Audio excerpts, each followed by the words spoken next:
Hey there, and welcome back to another Miraculous Ladybug Season 2 Retrospective review, where I go through old episodes of Miraculous I never did a review for and give my thoughts. And at long last, in the previous video we made a start on the Season 2 episode, starting with The Collector. And now we continue off with Prime Queen, which has honestly fallen completely out of my head, so I'm pretty much watching this fresh unless I see a scene and it all comes rushing back to me. Anyway, the episode begins with Tiki watching an advertisement for the upcoming live special interview with Ladybug and Cat Noir hosted by Nadja. And obviously, Tiki thinks this is a very, very bad idea because honestly, when you think about it, it is. All Hawkmoth has to do is tune into the show and realize they're currently in one place together. It's the perfect spot for an ambush because they're going to spend their time watching the interviewer. So just akumatize somebody who's stubbed their toe getting out of the shower, which is pretty damn rage-inducing if you ask me, certainly akumatizing worthy, but it's also a problem that's generic enough that they're not going to waste their time as a villain with ulterior motives, and they're going to go straight for the heroes to try to get their Miraculous, after they smash up their shower, of course. And I mean,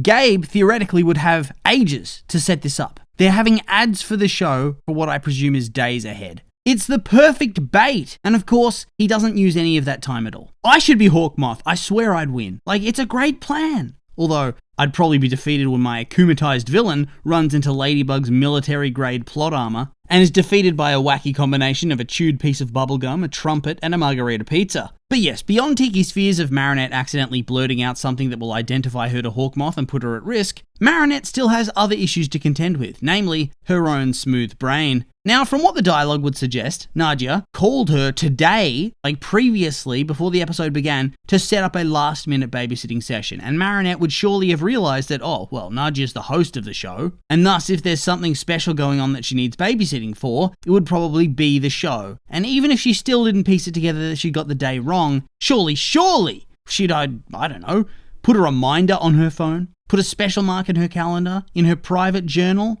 How do you not do that? And how's Tiki only just finding out about all of this? Isn't Tiki pretty much always with her? I mean, pretty sure Tiki even sometimes references occurrences that have happened when Ladybug was fully transformed. So even when she is transformed and inside the Miraculous, Tiki is somewhat conscious. So how is this coming out of the blue for her to begin with? Does Tiki just go off on her own sometimes? Stealing baked goods from downstairs and binging or something like that? I don't know. Also, Manon and Nadja just legit barge into Marinette's bedroom. They don't even wait for the all clear, they just come in. She could have been changing, my god. Oh, I've been there. And of course, our Marinette needs help. And when Marinette's in trouble, who you gonna call? Ghostbusters! Nah, it's actually just Alia. Meanwhile, we cut back over to Nadja, who's now at the studio waiting for the heroes to arrive, and she is getting grilled through her earpiece by her producer, who's not happy, and I don't understand why. Also, that's a lot of food on the table between the chairs, and a lot of drink. Like, I've not watched many French chat shows, or any really,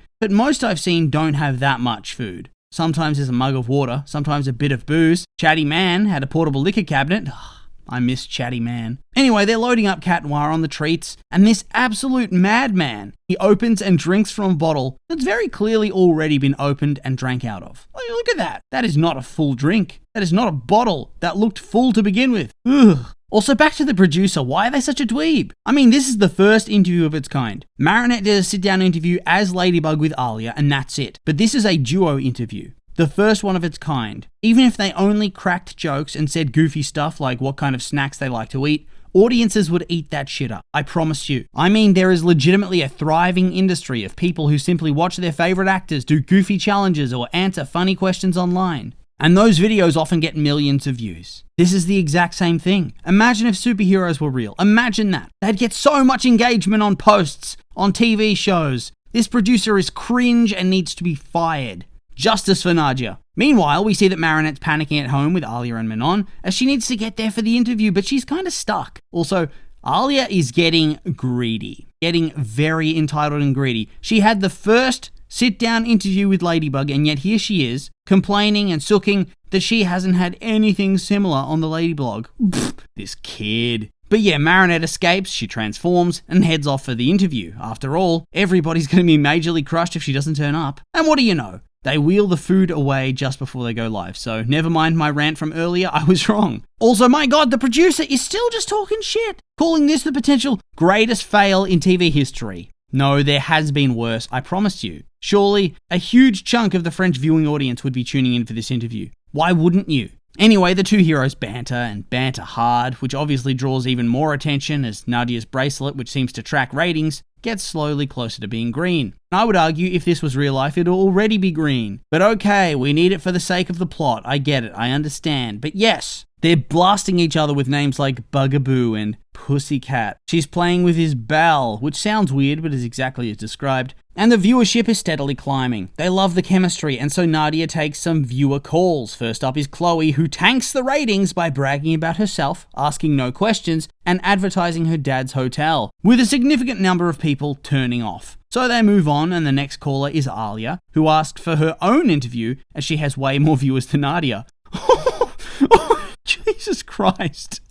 Imagine talking shit on the show about the host and the channel, whilst you're looking after the daughter of said host. That is brutal and cruel, and honestly, it feels out of character for Alia based on how she behaves in legitimately every other interaction ever in every other episode. This is just cruel and bullying. And to make matters worse, Nadja's daughter appears on the call. Oh, damn, that would be a confidence killer. And her producer is raging. And so Nadja pulls out the Hail Mary throw. She asks, "Are you guys a couple?" And Ladybug gets weirdly angry at this line of questioning. Like, what kind of questions was she expecting though? The interview's meant to go on for an hour. I'm not saying they should have to answer this or are wrong for walking out, but how did they not see it coming to begin with? Feels obvious. Anyway, Nadja has photographic evidence and she keeps pushing them as Ladybug gets more and more flustered, although Cat Noir certainly ain't complaining. And the ratings keep climbing as this is some hot and steaming tea. Then Ladybug storms out and Cat Noir follows awkwardly, and the interview lasted only a couple of minutes, which, well, yeah, I can now see why the show got cancelled. They wanted big ratings for a full hour, not big ratings for a minute or two and burned bridges. Whoops! And so Nadja gets the boot from Primetime, and then old Gabe sends out his Akuma to turn her into Prime Queen. And off she goes, getting all of Paris to tune into a new show. A show where she challenges the heroes to a number of trials. The first is saving Chloe from a speeding train. She abducts Chloe from her bedroom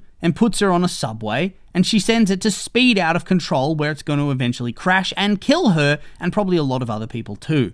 Whew! This is a dark scheme. Usually in the show they sort of dance around it a little bit, but nope, straight up, I am going to kill her unless you defeat me or confess you're dating. My god!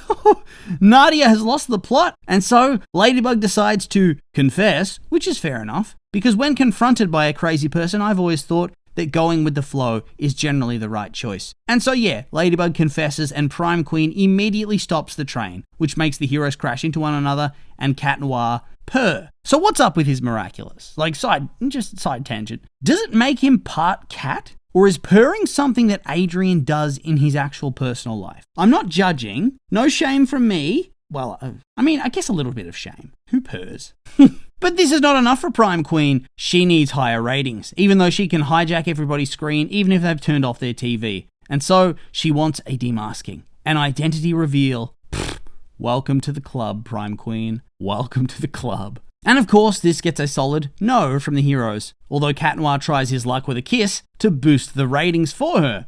And this was legit funny. They have this build up, the music, the colourful backgrounds, the effects, and then just Ladybug's stern face and deadpan no. Man, I'm really enjoying Season 2 a lot more than I did Season 1. I feel like these episodes have aged far better. But yes, the next challenge requires them to come and save Alia. Bet she's feeling a bit silly for talking shit earlier. And so they jump through a screen and are locked in a fridge, like a cold room sort of thing. Not at the Louvre after all. And so they have to helplessly watch as Alia is slowly pushed through a screen into a river inside a sarcophagus where she will surely drown. Imagine her parents at home watching this, by the way, because we see them earlier.